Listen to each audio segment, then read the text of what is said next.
ETF index mutual funds నేర్చుకుని stock మార్కెట్లో రాణించాలనుకుంటున్నారా? వెంటనే ఈ నెంబర్కి కాల్ చేయండి.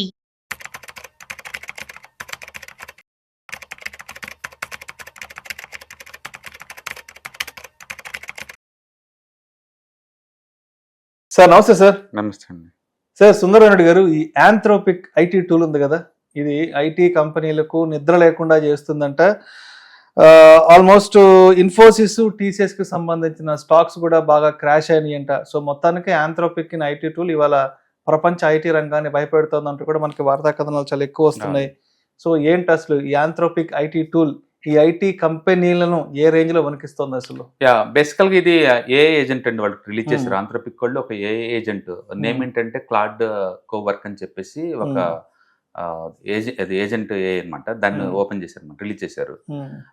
ఇది మిగతా వాటిలా కాదు. ఇది అంటే వాళ్ళు టాస్క్ ని ప్లాన్ చేస్తుంది, డిసైడ్ చేస్తుంది, ఎగ్జిక్యూట్ చేస్తుంది అనమాట. అంటే కాంప్లెక్స్ టాస్క్ ని కూడా ప్లాన్ చేయటం, డిజైన్ చేయటం, ఎగ్జిక్యూట్ చేసింది అనమాట. Straight away IT employee replacement tool ఇది.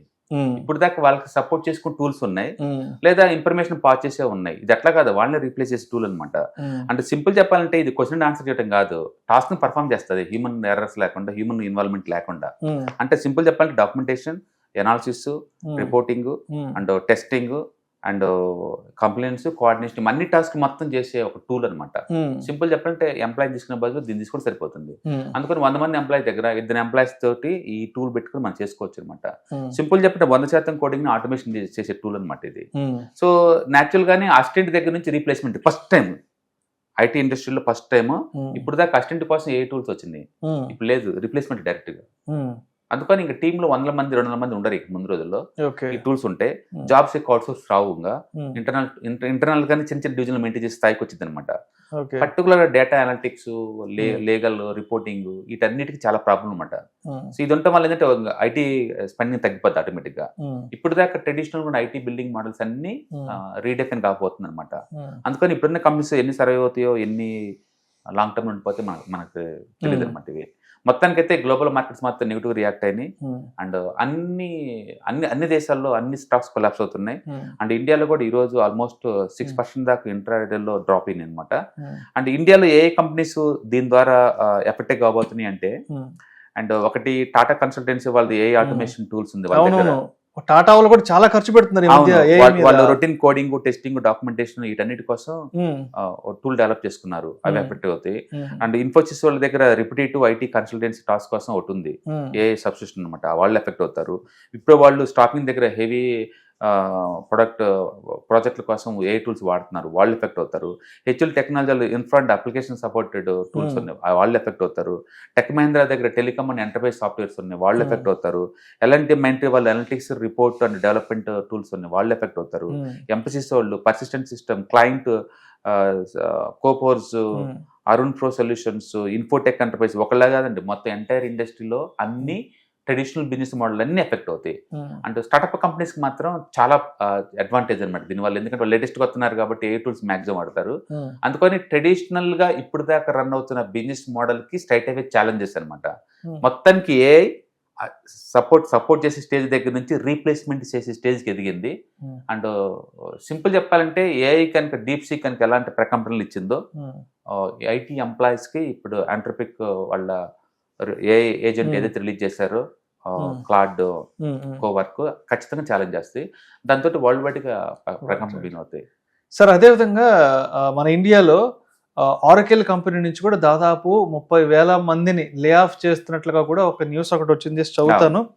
ఐటీ రంగంలో పెను ప్రకంపనలో ఆరకిల్లో ఒకేసారి 30,000 మందిపై వేటు, ఏఐ కోసం భారీగా ఖర్చు, నిధుల కొరత, రుణాలు ఇచ్చేందుకు అమెరికా బ్యాంకుల వెనకడుగు, ఓపెన్ ఏఐ ఒప్పందంతో అంతా తలకిందులు, ఉద్యోగుల తొలగింపు ద్వారా దాదాపు $10 బిలియన్ ఆదా, హైదరాబాద్, బెంగళూరు ఉద్యోగుల పైన వేటు అంట. ఏంటి సార్ అసలు? అంటే బేసికల్ గా ఇప్పుడు లాస్ట్ 9 నెలల్లో చూసుకుంటే ఇండియాలో రిక్రూట్మెంట్ ఏం జరగట్లేదు పెద్ద హెవీగా. పెద్ద స్టార్ట్అప్ కంపెనీస్ అవి తీసుకుంటున్నాయి. కానీ ఇప్పుడు కొత్తగా ఏమవుతుందంటే వాళ్ళు అందరూ ఏఐ మీద విపరీతంగా ఖర్చు పెడుతున్నారు. ఏఐలో ఉన్న బ్యాడ్ థింగ్ ఏంటంటే అది డిప్రిషియేషన్ ఇయర్లీ 20% అవుద్ది.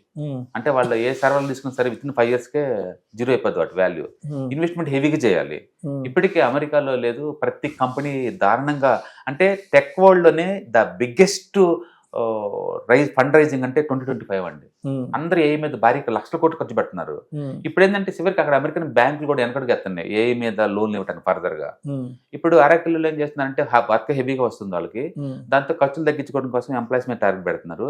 So middle management employees almost 30,000 మందిని పీకేస్తున్నారు. అదే టైంలో 4.5 lakhs crore అప్పు రెడీ అవుతున్నారు. 4 లక్షల కోట్ల అప్పు అండి. జస్ట్ 4 కాదు, 4 లక్షల కోట్ల అప్పుకి అది రెడీ అవుతుంది అనమాట. బట్ వరల్డ్ వైడ్ గా అందరూ భారీగా ఎక్స్పాండ్ చేస్తా ఉన్నారు. ఎందుకంటే ఈ పోటీలో నేను వెనకబడిపోతానేమో అని భయం అనమాట. But believe me next IT వాళ్ళకి షాక్స్ అని లేదు. ఈ కంపెనీస్ లో ఏమైనా జరిగితేనే వస్తుంది నెక్స్ట్. ఎందుకంటే 2 big కంపెనీస్ అయిపోయినాయి ఇవన్నీ. ఒక ఎన్విడియా చూసి అనుకోండి 500 లక్షల కోట్ల కంపెనీ, యాపిల్ 350 లక్షల కోట్ల కంపెనీ, అన్ని పెద్ద పెద్ద అయిపోయినాయి. చిన్న ఇష్యూస్ వచ్చిన వాటిల్లో వరల్డ్ మొత్తం షేక్ అవుతుంది అనమాట అది. అంటే ముందు రోజుల్లో ఇక అమెరికాలో నుంచి ఈ ఫాంగ్ స్టాక్స్ లో నుంచి వచ్చే ఎఫెక్ట్ తోటి వరల్డ్ మొత్తం ఇదైపోతుంటుంది అనమాట. ఇప్పటికే బియాండ్ అమెరికాలో ఈ టాప్ స్టాక్ వదిలేస్తే అన్ని 5 years లోలో ఉన్నాయి ప్రతి స్టాక్ కూడా. Even SAP ERP software world లో 1 of the best leading software, అది కూడా 4 years లోలో కూర్చుంది వెళ్ళి. అందుకని ప్రతి సాఫ్ట్వేర్ ఎఫెక్ట్ అవుతుంది కోడింగ్ సీట్ వల్ల. ఏదైనా సరే మొత్తం రీడిజైన్ చేయాల్సి వస్తుంది ఎంటైర్ ఎడ్యుకేషన్ సిస్టాన్ని కూడా ముందు రోజుల్లో. అంటే కోడింగ్ అనేది కమోడిటీ అయిపోయింది. ఇంకా దాని గురించి నేర్చుకోవాల్సిన అవసరం లేదు ఇంకా. ఎందుకంటే మిషనే కోడ్ చేస్తుంది అంతా, మిషనే టెస్ట్ చేస్తుంది, మిషనే టాస్క్ ఫ్రీ చేస్తుంది. మనం చేయాల్సింది వాడుకోవటమే, దాన్ని ఎలా వాడుకోవాలో తెలుస్తుంది అనమాట. అందుకని ముందు రోజు ఏంటంటే ప్రతి ఇండస్ట్రీకి ఏ యాడ్ అవుద్ది. అంటే ఇప్పటి నుంచి ఐటీకి సపరేట్ ఎంప్లాయ్ అవసరం లేదు. మీరు అగ్రికల్చర్ అనుకోండి, మీరు ఏజీబీఎస్సీ చదువుకొని ఐటీ చూసుకుంటే చాలు, మీరు రెలవెంట్ ఏజెంట్ ద్వారా మీరు వర్క్ చేయించుకోవడమే. మెడికల్ ఎంబీబీఎస్ ఉండి ఏ ఏజెంట్ వర్క్ చేయించుకోవడమే. లాయర్ ఇట్లా అనమాట. ప్రతి ఇండస్ట్రీ డొమైన్ స్పెషలిస్టులు వస్తారు ఇప్పుడు ముందు రోజుల్లో. కోడింగ్ కంటూ ఇంకే ఉండరు. ఎందుకంటే కోడింగ్ అనేది కమోడిటీ అయిపోయింది ఆటోమేటిక్గా. మిషన్ చేసి పెడితే ఆ పని చేయడానికి నువ్వు అవసరం లేదు. సో మొత్తానికి దగ్గర ఒక 30 నుంచి 25 సంవత్సరాల వైభవాన్ని కూడబెట్టుకున్నటువంటి ఐటీ రంగానికి ఇంకా రాబోయే రోజుల్లో ఈ వచ్చే రకరకాల ఏఐ టూల్, యాంథ్రోపిక్ టూల్స్ తో కొంత గడ్డు కాలం ఎదుర్కోబోతుందని చెప్పుకోవచ్చు. అంటే మనం అంటే మార్పు అనేది ఖచ్చితం, అది అందరూ దాన్ని అడాప్ట్ చేసుకుంటే ముందుకెళ్ళాలా. కాబట్టి ఆ స్పీడ్ కి ఇండస్ట్రీ భయపడుతుంది. కీబోర్డ్ ఆడాం ఫోన్ లో, మనం కీ దగ్గర నుంచి మన 40 కీబోర్డ్స్ వచ్చినాయి. ఆ తర్వాత ఇప్పుడు పెద్ద పెద్ద స్క్రీన్స్ వచ్చినాయి కదా. అంటే నిరంతరం మనిషి అడాప్ట్ చేసుకుంటూ వెళ్ళిపోతున్నాడు. కంపెనీ వాళ్ళు అడాప్ట్ చేయలేదు అనుకోండి, జీరో అయిపోతున్నాయి. ఇది కూడా అంతే, టెక్నాలజీ కొత్త వచ్చినప్పుడు వీళ్ళు అడాప్ట్ అవుతూ పోతాం అంతే.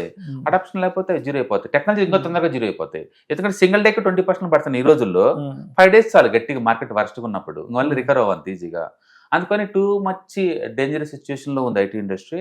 చూడాలి ఎలా అడాప్ట్ చేస్తారు, ఎలా ముందుకు పోతారండి. బట్ ఒకటి గుర్తుపెట్టుకోండి, రేపొద్దున ఈ ఏఐని కూడా ఇంప్లిమెంటేషన్ చేసేది వాళ్ళే.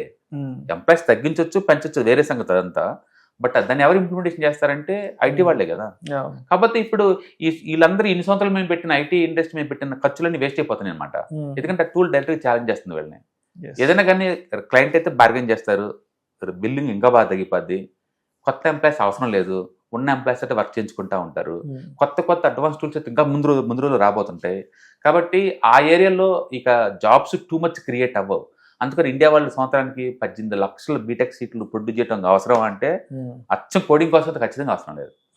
వాళ్ళు కొత్త అడాప్ట్ అవ్వాల్సింది.